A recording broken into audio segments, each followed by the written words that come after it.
Now I'm very honored and proud to call on stage a new media partner of Ecosummit. And 2 weeks ago, I was in London at their spectacular Global Corporate Venturing Symposium featuring a keynote by Al Gore.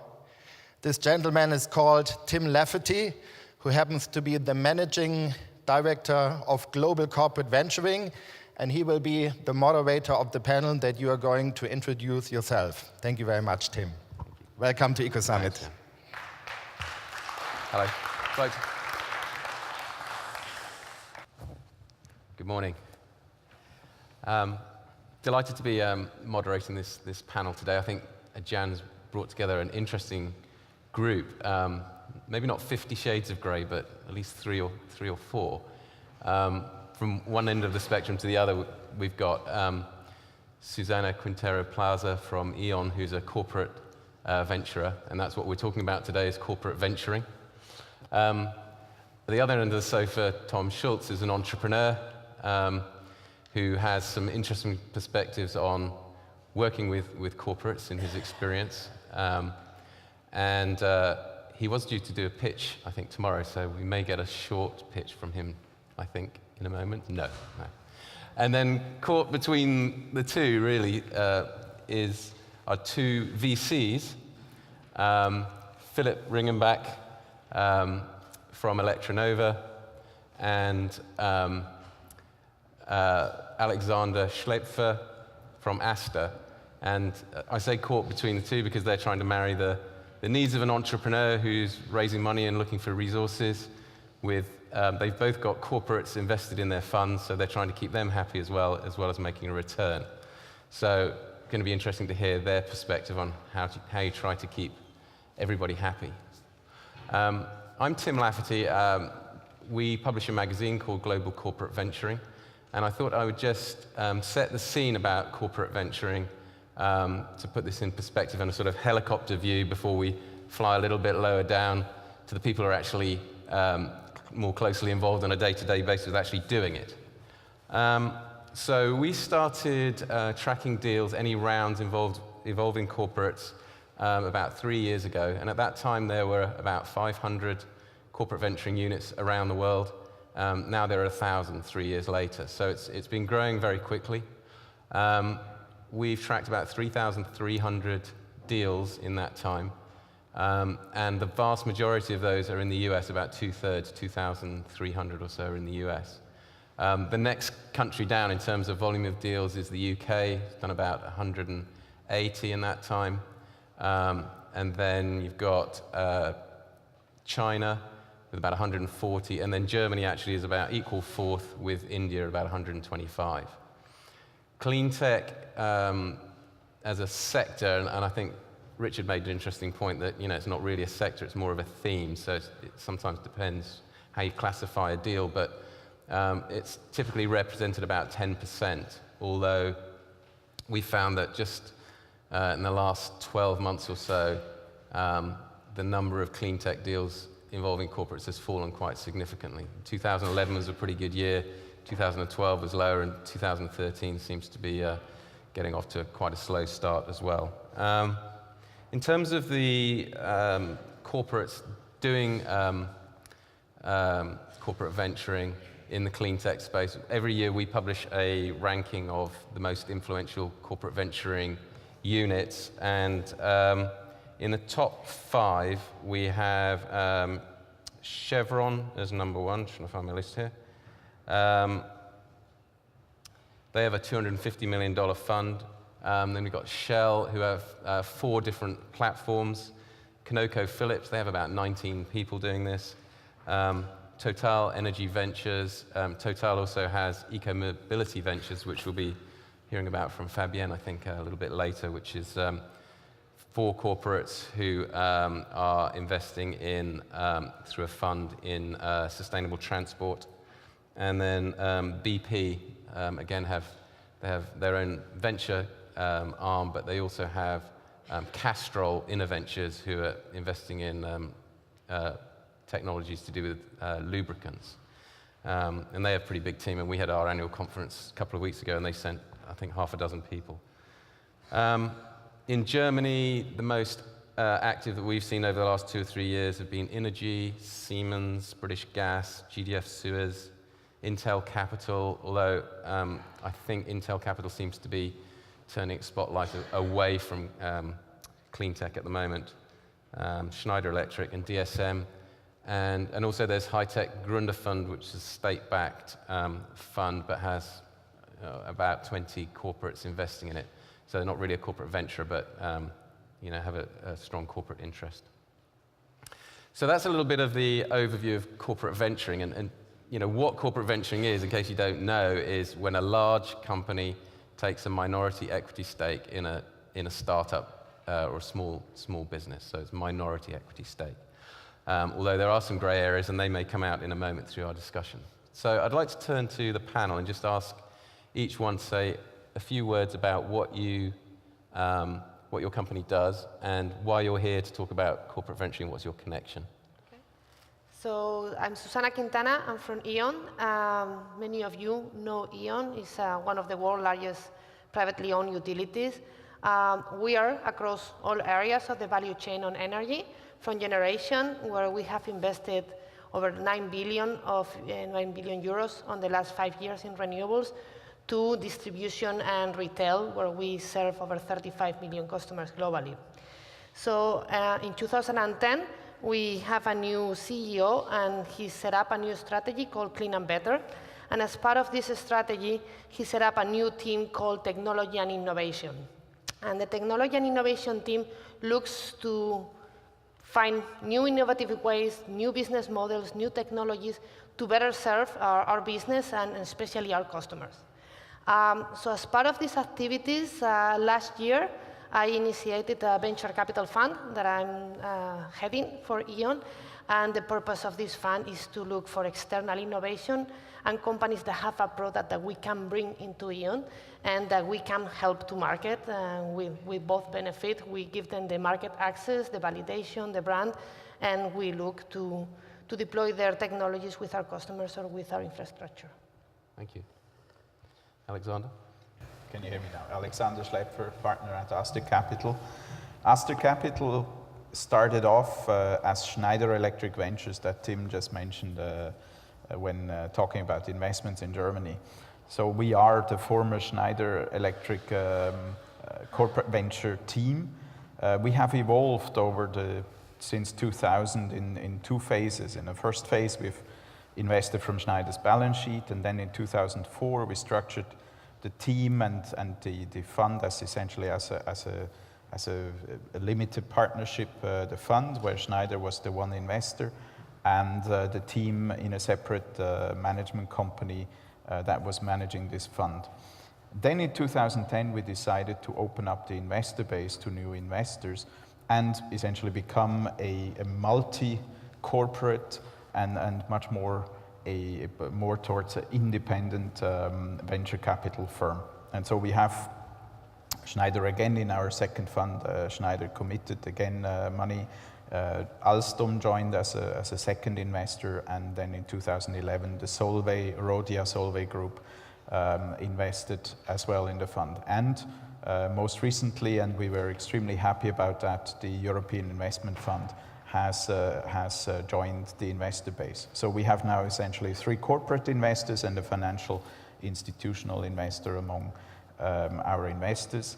We are primarily and determinantly financially driven. We are a financial investor. All the decision making is done by the team, by the partnership. So we do not need corporate approvals or corporate businesses that sponsor an investment. We are completely independent from that point of view. What we do, however, is we engage our corporates who are all, pursuing open innovation strategies. We engage them to create value in our portfolio, but also we introduce them to a lot of startups that we see and in which we may not be investing, but that may be of interest for those corporates.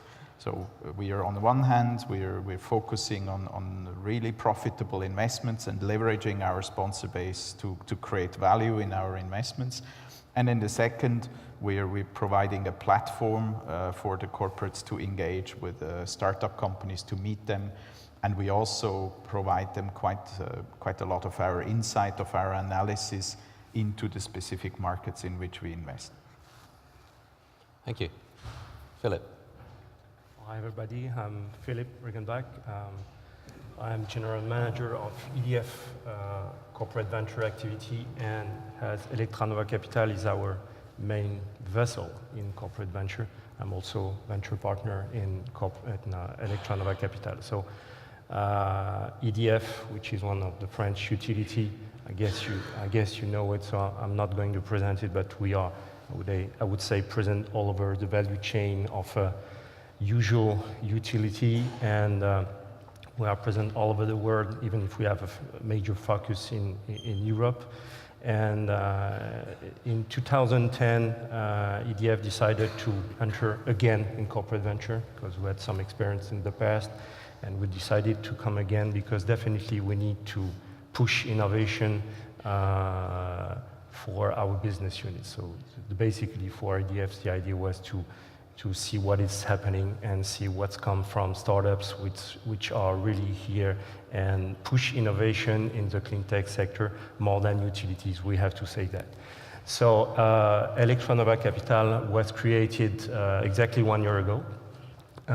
It was based on a very strong partnership between Idinvest Partners, which is a leading private equity firm in Europe, and EDF.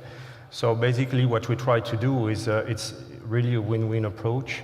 Idinvest brings its expertise and experience, know-how in how to select, support, exit from small companies, things where EDF is not good at because small company, we don't know how to manage that. We break it or we make it suffocate. So we just want to be a part of that. But EDF brings its technological expertise. So we have the full support of our R&D. And EDF R&D, it's 2,000 people.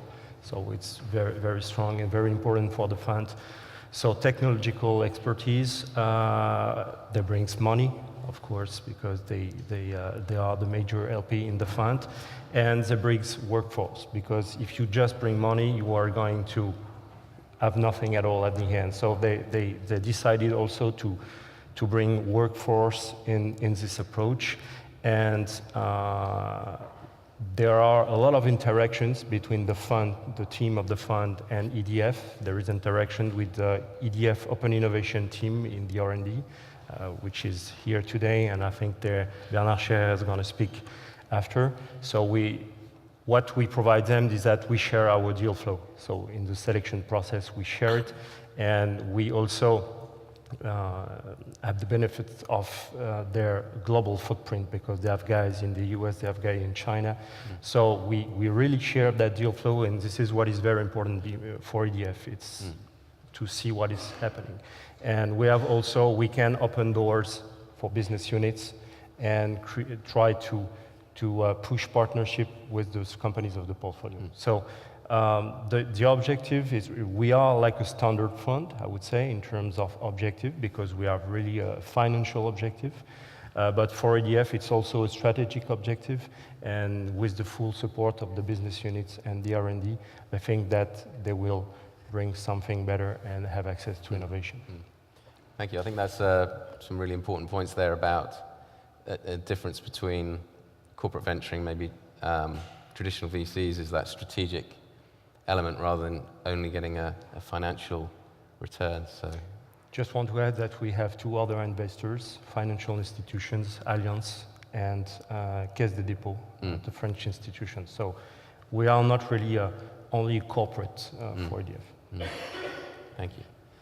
And Tom, the entrepreneur's perspective, tell us a little bit about Entelios. So you want the 30-second pitch? Yeah, go ahead. So Entelios is a startup, a German startup, 2010, founded in Munich. We bring the American concept of demand response to the German power market. Demand response is the methodology to switch off big power loads, so engines, smelters, ovens, when the grid needs it or requires it. It is an 8-year-old concept in the US and is very new in Europe, especially in Germany. We focus on industrial demand response, so we do not meddle with your fridges, washers, dryers at home. We have nothing to do with smart meters. One electrical device that we switch off is the equivalent of 10,000 or 20,000 washers or dryers. So we focus on the big, effective industrial loads. I guess I'm here to keep the corporate VCs honest or balance them out. We have our Series A raised from Yellow and Blue, and that's a fund based in the Netherlands, and their cornerstone investor is E.ON, and now that's part of Vattenfall. And it is not a corporate VC, but it's one of these funds on this portfolio or range of grays, right? So we are happy in that they understood right away what we are doing through their connection to the power industry. But for example, there is no information flowing through to the corporate investor, and they have no special rights. That was very important for us. Right. Thank you.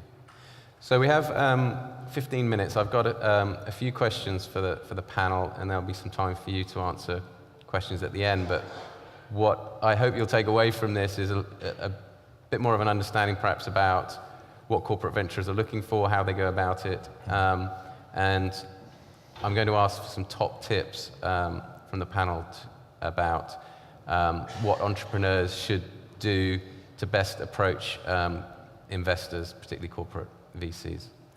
So maybe starting with you, Susana, could you tell us a little bit more about why E.ON does corporate venturing? And corporate venturing is not just about giving money, is it? I mean, if you just want money, you can go to angels or VCs, perhaps, who I know also say that they can contribute more than just finances, but corporates generally have a lot to offer in terms of other resources that they can bring to bear and access to markets. So what do you do with corporates to create a win-win with entrepreneurs? Sorry. Yeah, definitely, and I think that's maybe my tip for the entrepreneurs, and is look for a corporate venture capital activity that can bring you more than pure money, because what I think the benefit of corporate is that we have enormous organizations behind us and enormous assets that can be great to grow and to deploy your technologies. So for example, as I mentioned before, in our activities, we are financially driven.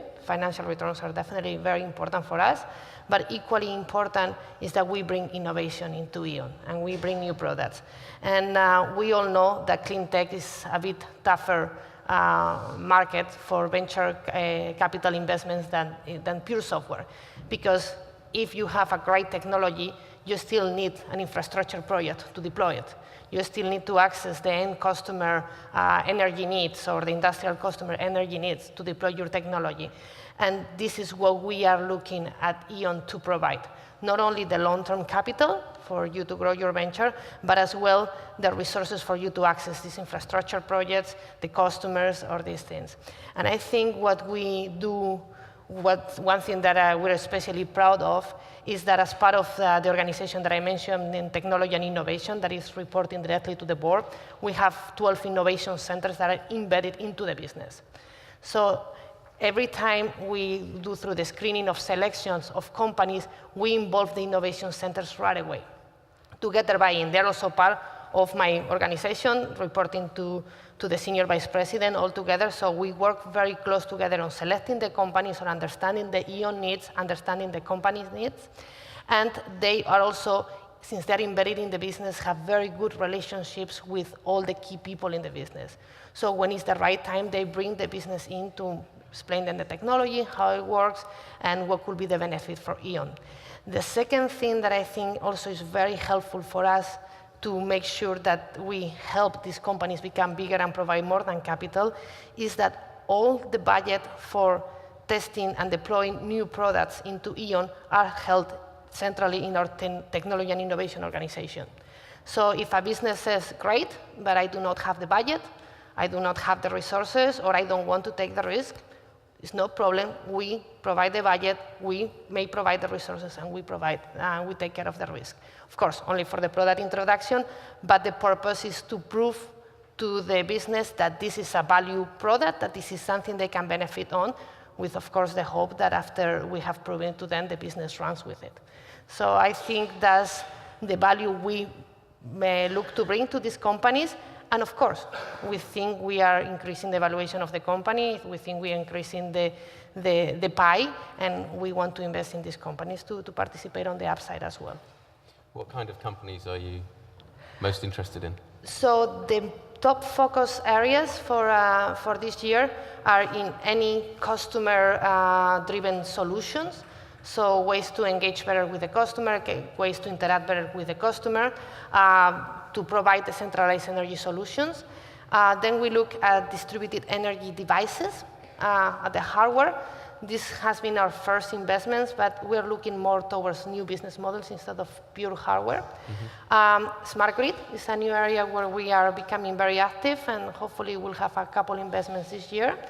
And last but not least, anything that will enable us to bring the output, reduce cost of our renewable power plants. So we are not looking for solar panels, we are not looking for wind turbines, but we are looking about anything that can enhance the way these plants work. These are the core areas. I always tell my teams there's exceptions to everything. The only thing is just going to be a lot tougher for you to sell it to us that we should invest on them. But if there is something that is outside the scope, but we truly believe on it, we're always happy to explore it and investigate. Okay, thank you. So a question for the two VCs on the panel. You're trying to herd cats, really. You've got your investors, including corporates. You've got entrepreneurs who want to tap into resources. And then you're trying to make a financial return. How do you balance all those competing goals? I don't find it that difficult to balance. It's really, I see more of an opportunity. I mean, we have, in addition to our industry-related network that most other VCs have as well, we also have a very broad network among those corporates, because a number of our partners actually come from those corporates, have a professional career among those corporates. And so we can open doors to the startups to which we're talking. We can really make personal introductions to the right people at the right level of the organization. And we can sometimes make those corporates move a little faster than maybe you would otherwise be able to do. And that gives really, that's the entrepreneurs we talk to, and many of them, we have 1,300 deals in our deal flow. We make 3-4 investments a year. So obviously, there's 1,296 in which we don't invest, but we still open them doors. We still, make them introductions and so on. And I think that gives a very, very powerful thing. And then we have many entrepreneurs who are extremely thankful just for having made that contact and built that bridge. How do we keep our corporate investors interested? Obviously, this is a 10-year fund. We will be raising a fund 3 at some point in time. So we want these corporates to invest again in our model, and not just the corporates, also the institutional investors. And so, but for the corporates, we make sure we create value for them as well. We give them insight. We spend time with them discussing what is happening in the market. So it's more on a generic level. We're not, divulging information from startups, but we are really sharing with them our analysis, what is happening in specific areas of the market, and that's extremely, extremely valuable. So we have workshops with those corporates. We have recently done a carbon capture and utilization, so CO2 chemistry workshop with Solvay and with Alstom. Interestingly, the corporates have so many points where actually they are interested in the similar fields, and that gives obviously also makes life easier to us as well if we need to prepare such workshops. Yeah, thank you. Philippe, anything to add to that? Yeah, I think broadly speaking, the target is the common target for everybody is to accelerate innovation, to accelerate the growth. So with corporate like EDF, they want to have access to the information, to what's happening. So if you are a VC, you need to spend time with those guys. You definitely need to spend maybe more time than if you would have only financial institutions. But if you do so, you understand what they need. And if a company like EDF needs something, you can say, okay, maybe the market will need that too. So what we try always to have a win-win approach. So they need information, we spend time with those guys, but we understand more what about the market, what about that. And also we have set up different thematics to discuss with the business units. So that's very important for the corporate, for the companies, for the business, for the startups. What we do with that, we try to open door. Right. So basically the management team of the fund is mixed between EDF and Idinvest. And so we have some EDF executives in the fund, and okay, it's all about introducing people. So this is a question of people discussing, and you can accelerate that. And also for the company, for the startup, what is important, and that you can give access to the business units or to the R&D, and raise partnership, commercial partnership. I mean, we are only introducing, and then the startup have to deliver, and the business unit too. Right. But that's what creates the acceleration. Yeah. Great, thank you. So Tom, what's been your experience of approaching corporates? Yeah, very wide range of experiences. I guess it starts with timing. If you're raising money very early from a VC, from a corporate VC, you gotta be careful not to be perceived from the market as a subsidiary of that company. So example, if I take money from E.ON very early on, I might not be able to do business with RWE in Germany, in an industry like that. So you got to be careful who your customers will be, and if any business relationships will be touched by your relationship with the corporate VC.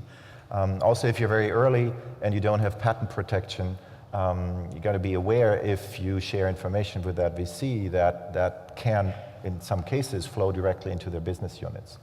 It was a very important issue for us. So you have to be not early stage, but a little bit ahead, so you can be very secure in determining what you're sharing and what you're not sharing. Also, one other thing with timing, be prepared that it takes a very long time, because you're not talking to just the VC group and the investment managers, but you're talking to a whole company. And sometimes, if it's well managed, that's a good process, and you get all these resources. In other cases, you find yourself in the role of the moderator. So suddenly you have to moderate between the business unit and the VC. And it can go either way. Sometimes the VC wants to invest, the business unit doesn't want to be bothered, or the business unit wants to invest, and the VC says, there's no money in it, or something. So it's all over the place. I think the summary is you have to talk to them all if the time is right, you feel it's advantageous to you, and you have to try them all. Be prepared for a long time period until you sort it out. Thank you. Would anyone on the panel like to address those sort of concerns about the competitive element, and also that, the risk of your IP being taken? Anyone? I think the last 2 points are fairly interrelated, because there's a lot of concerns about IP and what happens to my IP and will the corporate take it. And I think even if we wanted, we're unable to do it. We are slow. We are not entrepreneurial. So I think, well, first of all, I don't believe there is a risk, but we go to startups because you are the ones who have the ability to make these things happen, and make these things happen fast. And you have the idea, and you have thought in your head how to connect all the points. I think you may pick one part, but it's not about picking one idea, it's about putting it together. So I really always tell all the people that we work with, is like, really, the last thing you have to worry about. I mean, if there is somebody at E.ON who can duplicate what you are doing, I'm sorry, but I'll be very proud of him. we are not good at that. So I don't think you should worry about that at all. In terms of having corporates in your company early on, you decide. Is whether you want to grow the pie fast or you want to leave all your options open. I think if, for example, with some companies that we are working with, we are actually taking the risk of the first unit, of deploying the first unit, of deploying it to our customers. Will that stop other people from investing? Maybe. Will maybe the fact that E.ON has proven that these units are viable, they do as you promised, and they are good units, does that give you credibility in the market for other people to buy them also? So I think there's two sides of the coin. We also give the credibility. If other corporates say, I don't want to take you because E.ON invests on you, well, then it's the corporate side, but we are giving credibility to the product that you bring into the market. Thanks. We could probably talk about that for quite a bit longer, but we're out of time. So opportunity for any questions from the audience. Hi, my name is Praveen Paranjodi. I'm from the European Investment Fund. A question to Susana. So what's your approach in talking to the corporate? So you see something interesting in the business model or the technology. Are you looking to partner with them? Are you looking to acquire them? Or what's going to be the long-term approach of E.ON? I have a second part of the question to Tim. So there has been a first wave of corporate venturing, a lot of corporates entering corporate venturing, and it's slowed down a bit, and then it's coming up again. So what has been the lessons learned by the corporates vis-a-vis from the first round to what it is now, and what's been the lessons learned and what's been incorporated in the steps that are put in place in terms of terms and conditions and also in terms of the internal processes? Thank you. That's a lot of questions. I hope I remember them, but I'll start with the second question, and is, yes, there's a lot of corporates that invest and then they pull out and then they come back in, and E.ON is the perfect example. We do that. What I think our lessons learned were, and that's why we have changed a bit the format, we are not purely financially driven. If we are purely financially driven, it's my opinion that at some point E.ON will find another place where their money gives them best returns. So what we look to bring is not only the financial side, but also the strategic value to E.ON. We want the business to be the best advocates of what we do. So look, our corporate venture activities brought me this product, and now I have deployed it to X million customers. They brought me this product, and now I have this new relationship with this industrial group. So that's what we want to do with our activities to avoid that we look from a financial point of view only. On what we are looking to do with these companies in the long term, we have said we don't look to acquire these companies.